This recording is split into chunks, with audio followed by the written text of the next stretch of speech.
YouTube. It is, I believe, the 11th of May. So a lot has been happening. I don't know. I just wanted to do a little life update. So I guess I'll do my little spiel in the beginning. First off, I mean, I got 00. I got a new piercing on both.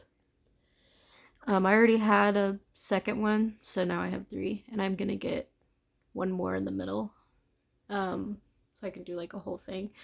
I was actually thinking about doing a constellation where I have like one here that makes 2 little stars and then one here, so it can be like constellation. I was thinking about it. I don't know if I want to do it because just this one, like sleeping with it, is not really fun right now.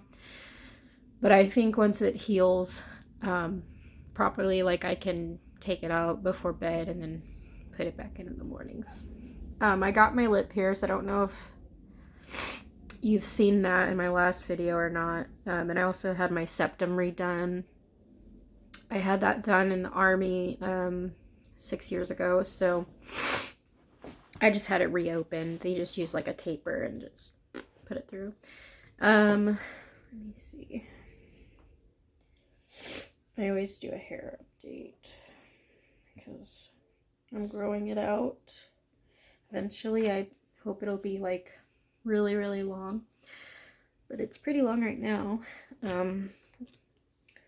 My hair is like naturally thin, so as it's getting longer, that's really cute right now actually. After it gets longer, like at least down to here, like on like past my shoulders, I have extensions that are black. I'll grab them.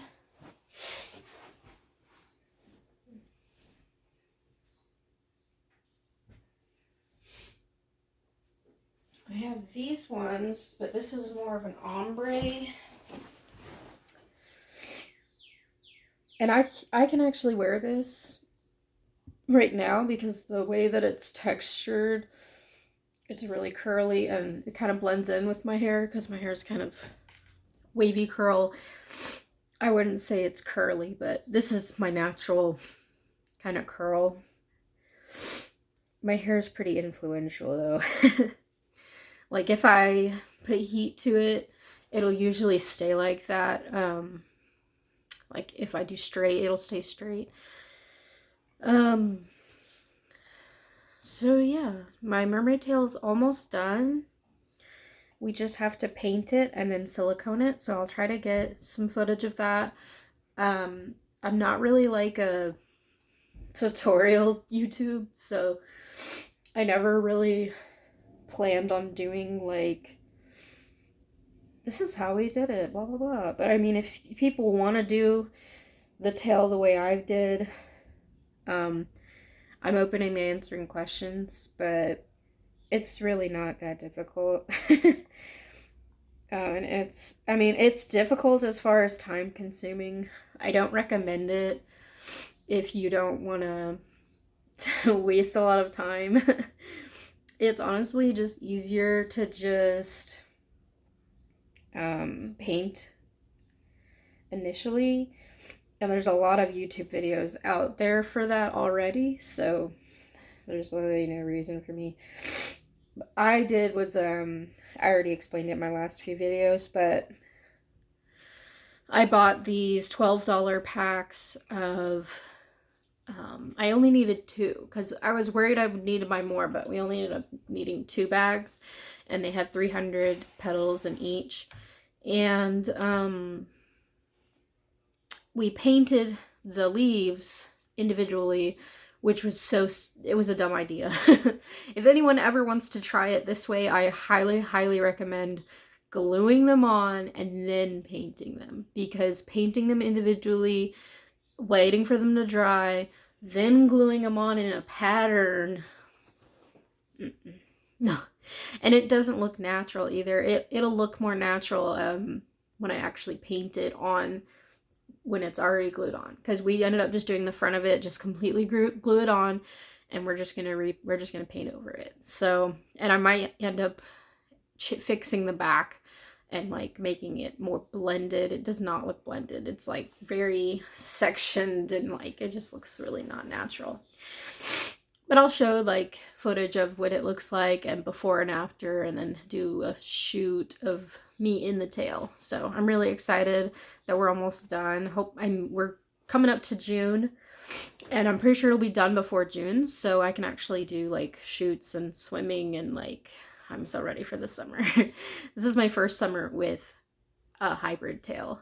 It's half cloth, half fabric. I mean, it's neoprene and half silicone, so it's a hybrid tail, and I'm really excited. My dog had a birthday. He's 7 years old. I almost have a little senior. He's sleeping in his bed. Oh, and I have a better setup for my YouTube videos. I can actually do like sit down and like talk to the camera and not have to really worry about it moving around. I got like a little tripod that you can just put on any table or anything really. So if I bring it with me, I can put it wherever I need to and just video, and I can do freehand things. What else?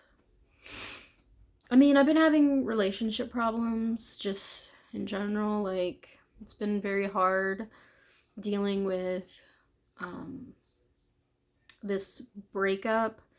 Not between me and Michael, although it's kind of uncertain right now whether we're gonna be together for much longer. Not that I want to break up with him or want to lose him, but it's kind of turning into a toxic situation, and most of the toxic energy is from me, and it's just because we dated a girl for 4 or 5 months. We were in a throuple, and it didn't go well. I'm not gonna really go into detail because it's not really my business, it's more her business. But a lot of stuff happened and we broke up. But Michael says that him and her never technically broke up, which pisses me off because we're not in a throuple anymore, and I'm not okay with him dating her on the side because I don't like her. And also I'm just over the whole dynamic. I don't really want to date other people on the side anymore. I don't want to invite another person into our relationship, and the struggle really is just him not wanting to let her go and not wanting to let me go. And so it's like one of us has to. We can't be around each other. I literally hate her guts, and I've never like hating someone. I've never done that before. So, but I really do. I can't stand her. I think she's a pathological liar. I think she's a manipulator, and I'm sure she would say the same about me. So I don't care. I fucking hate that bitch. I think she's a home wrecker, and she's wrecking my home, and I worked really hard for this home, so it's just not a fun situation right now. My sister's pregnant, and my younger sister's pregnant. Both my sisters are pregnant right now. I thought I might have been pregnant, and then I ended up getting my period. So, not pregnant, and not really trying. We're not really ready for kids, but also our relationship is just so rocky right now. It would just not be good for us to throw a baby in there. So, I'm working at a mental hospital, so I guess I can tell some crazy stories about patients, but I can't like disclose personal information or anything. But I can kind of just tell stories of situations, I guess. I got hit at work. I got in a altercation. A patient decided to punch me in the eye, and she broke my glasses, and then I got a scratch right here, but I put makeup on so you can't really see it, but it like went into my face. And then she hit me in the side of the head twice, and I was like blocking my head like this after the first hit. I was like that. And then I was like this. And then she hit me on the side, so then I adjusted, and then she hit me in the back. And then I was doing this with my whole elbow up, and she hit me in the shoulder. And Michael kind of taught me that move. I should have been more quick about it, but it was kind of a slow thing happening to me. Like, it happened really fast, but it was like my brain slowed down, and so I was just like... and then I was just like curled up into a ball, trying to wait for her to stop hitting me. And then a patient, another one, came in and pulled her off of me, and they started fighting. And fire and safety and all the other nurses were already there because she had just hit a patient in the hallway. So it was my fault for not keeping my eyes on her, because I looked away, and then as I looked back, fist in my face. So it was partially my fault for not paying attention to her, because she had just hit someone, so she was already agitated. So, I mean, I didn't do anything to like invoke her hitting me, but I left myself vulnerable to a person who was just violent 5 seconds before that. So that's my fault. And it's also not really her fault, because her condition, she can't really control that. Like, when it happens, it's like her brain flipped a switch and she's just in fight or flight mode for no reason, but probably trauma is triggering it. But there's no like physical triggers or like noises. There's really nothing that like triggered her. She just wanted to punch someone, I guess. I don't know. I mean, she could have seen something or thought I was something.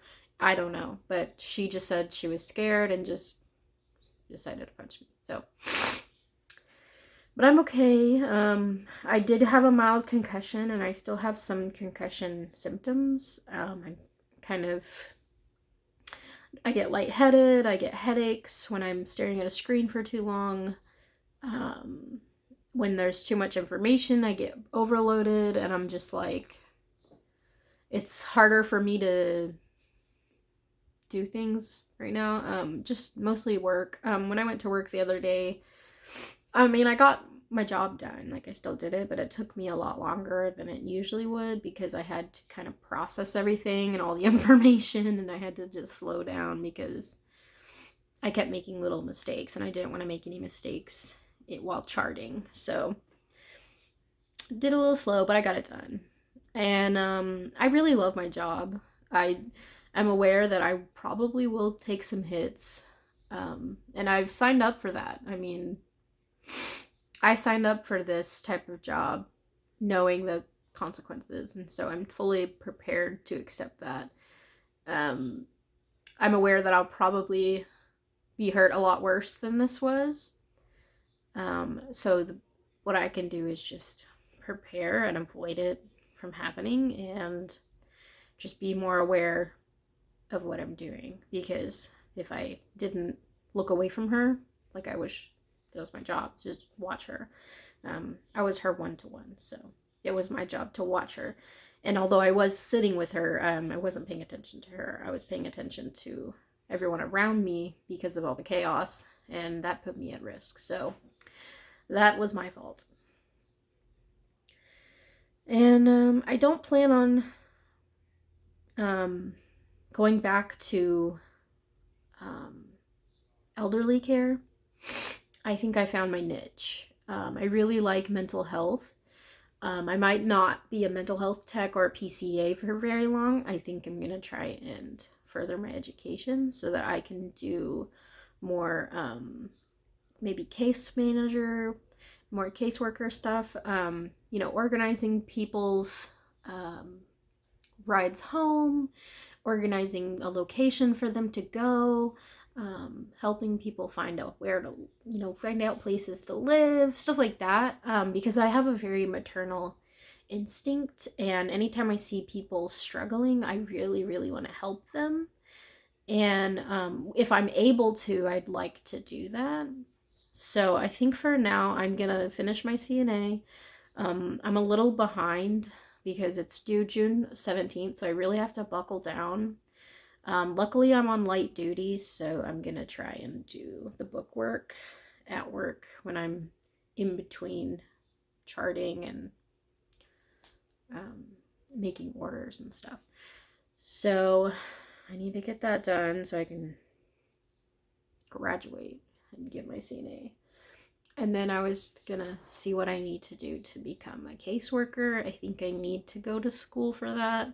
As far as getting a degree, like I have to get an associate's and then probably a bachelor's. So that's gonna be like a lot of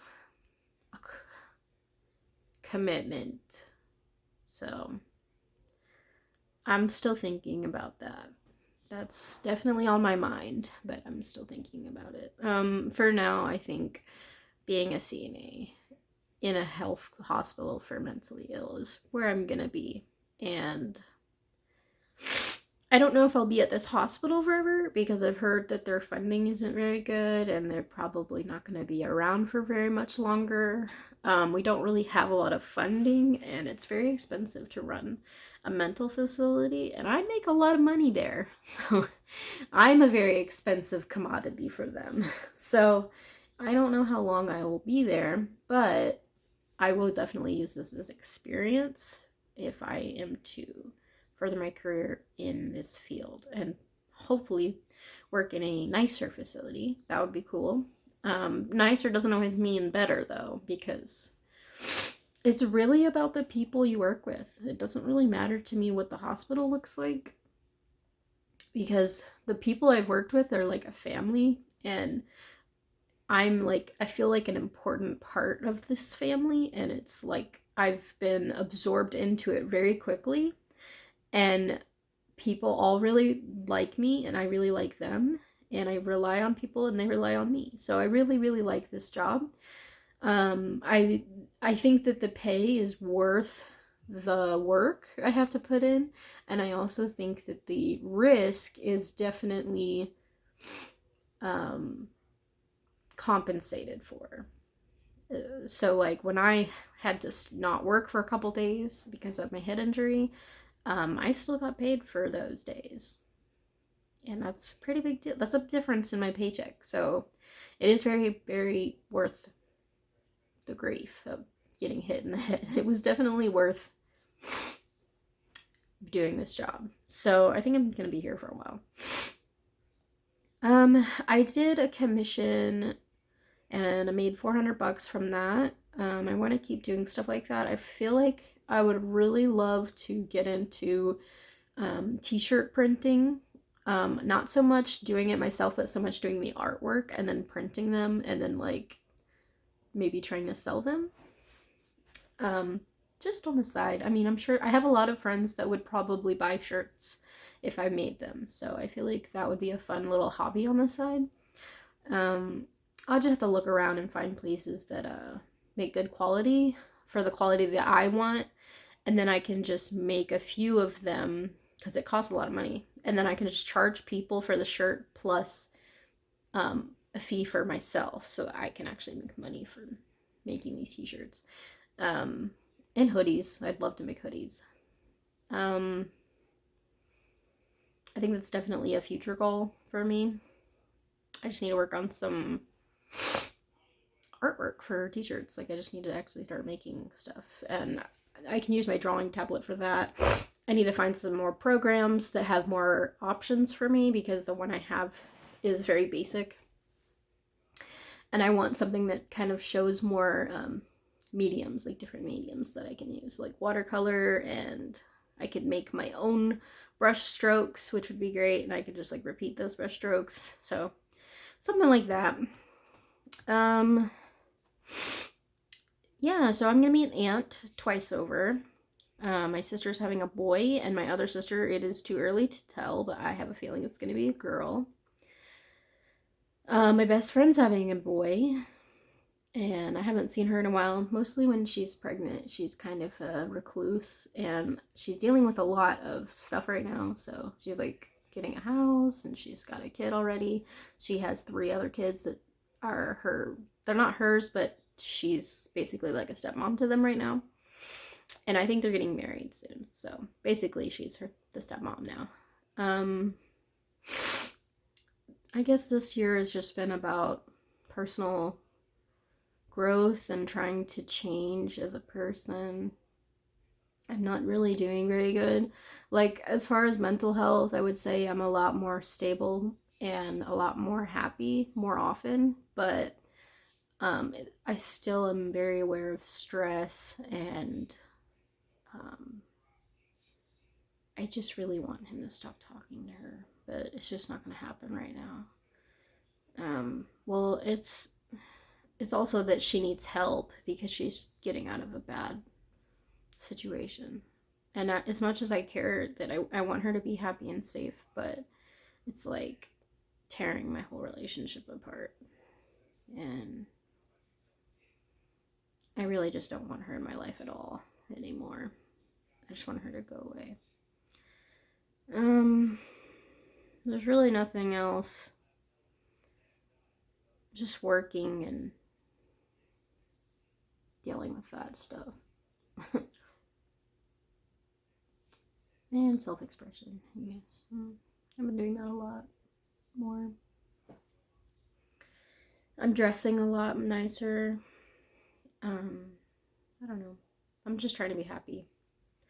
I wouldn't say I'm happy right now, but I have been more frequently, so that's good. Alrighty, well, this is a 20-minute video of me being depressing and also talking about my accomplishments. So I'd say that's a win-lose.